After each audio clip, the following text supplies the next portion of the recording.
Hello, everyone. I'm Barbara Henderson, and I'm an author. And I thought I'd record you a little World Book Day video to tell you a tiny bit about the behind the scenes life of a children's author. So, without further ado, I'm going to try and share my screen, and hopefully, this will all work. And in a minute, I'll go into a slideshow so I can talk you through all the different bits and pieces, what I've prepared for you. So here we go. Excellent. So these are my books. I have 5 books published already, and they are mostly historical fiction for children, and it's set in Scotland.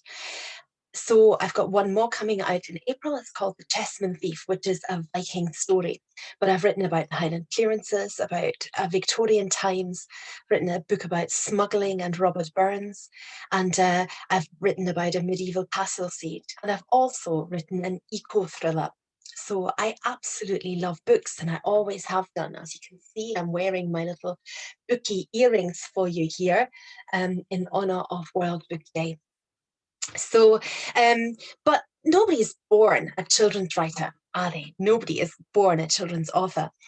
So for me, the moment came really when I realized that unless I started writing seriously, I would never become a children's author. I would never achieve my dream. I live very near Loch Ness, hence the Loch Ness and Loch Ness Monster. But it was actually a New Year's Eve when I decided, you know what, my New Year's resolution is going to be that I'm going to write a children's novel. So I did. And another, and another, and another, and another. In fact, I wrote 6 books before I was ever published.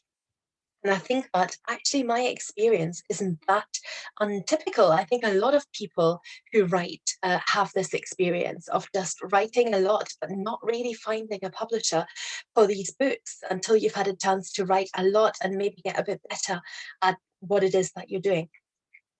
So I actually had a spreadsheet, and I would write down the title of the book that I was trying to place with a publisher or with an agent. And I would keep track of the date when I sent it to them, and I would wait for an answer. And then when the answer came, I would color it in red if I got a no. And as you can see from this spreadsheet, I got quite a lot of rejections.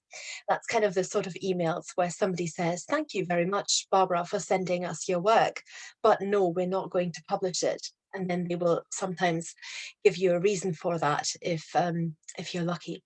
So I had to cope with a lot of rejections, and I'm going to give you a chance to guess. So teachers, if you want to, you can always pause this video at this point in time, because all of you should really think of a number in your heads of how many times you think I got a rejection before I ever got published. So answer is coming right now, 121. So imagine you're playing basketball and you're trying to score a basket. So you're taking a shot and you miss, and you take another shot and you miss again, and you take 121 shots and you miss every single one. Would you keep going? So the thing for me was that actually I thought, gosh, what if the next one would have been the one that went in? So I kept sending books away, and I kept writing new books and kept sending them away until eventually I struck lucky. And I couldn't believe it. My 122nd shot went in and scored a goal. And these publishers got back to me. They said, "Oh, Barbara, we like this book very much." It was called Fur for Luck. It was a Highland clearances story, and it was based on real events, and they liked it. And they said, "Can we please meet so that we could discuss working together on this?" And they came to Inverness, where I live, and they took me out for a meal, and they gave me a contract, a sort of legal agreement between a writer and a publisher. And so that was it. I was going to be a published writer. And that's really not all that you do as a children's author. I think a lot of people think that children's authors sit in their little study, which is where I'm sitting right now, and that you write books. And of course, that's part of it. But actually, most of my time that I spent on my author life is spent doing other things. I am on the road a lot to do author visits, for example. So I would travel to schools and I would visit them and I would talk to them about my books and about being a writer. And I would quite often bring a suitcase full of, drama props and games and things to do that make hopefully the visit a bit more exciting rather than me just talking to them. So in recent times, as you can imagine, a lot of this has been a bit more difficult to do. So I've had to embrace online visits, and I'm getting a lot better at those.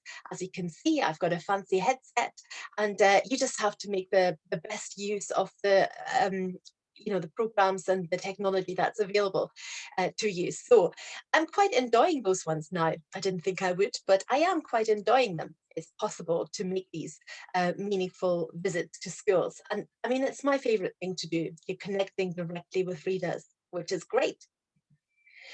I quite often bring drama into these visits, and I always spend time as a children's author thinking about new ways of making my books interesting for youngsters. So, here, for example, I spent a bit of time online shopping as part of a children's author life, and I bought some inflatable seagulls, and we reenacted a scene from Wilderness Wars, which is when seagulls attack the people who are the main characters in the book.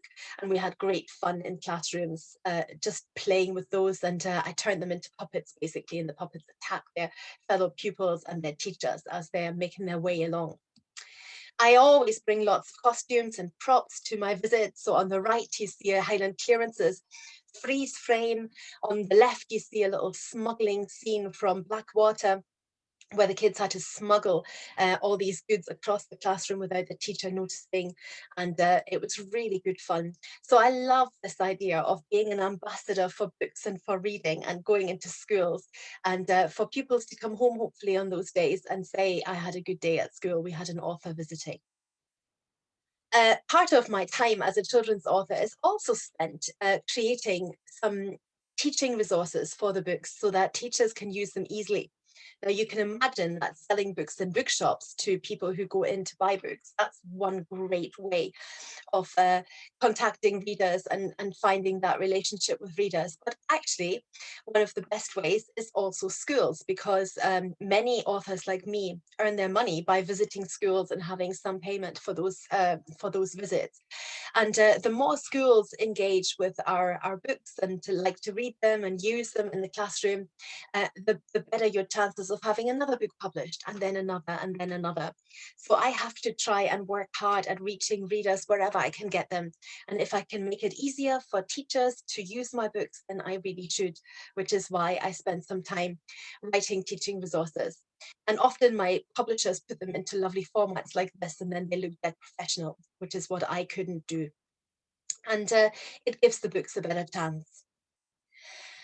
And yeah, finally, I was just going to say, if you're a children's author, you also spend quite a lot of your time being accessible, making sure that people can get in touch with you so that people don't forget about you or your books.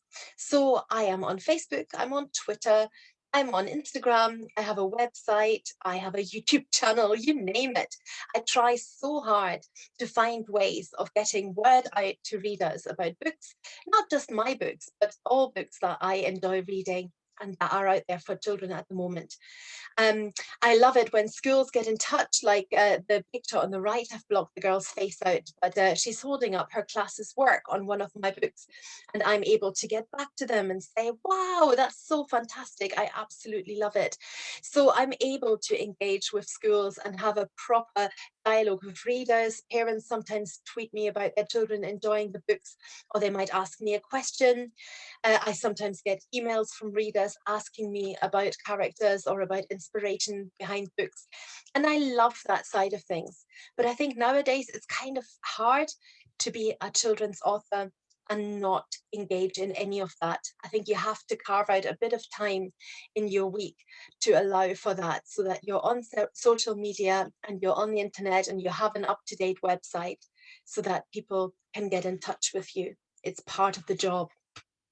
But of course, the basic thing is that you're still a writer. So you have to have the next piece of work on the go, the next book on the go. You never know if you're going to be rejected again. Sometimes I still get rejections, even though I'm published and I have quite a few books out there.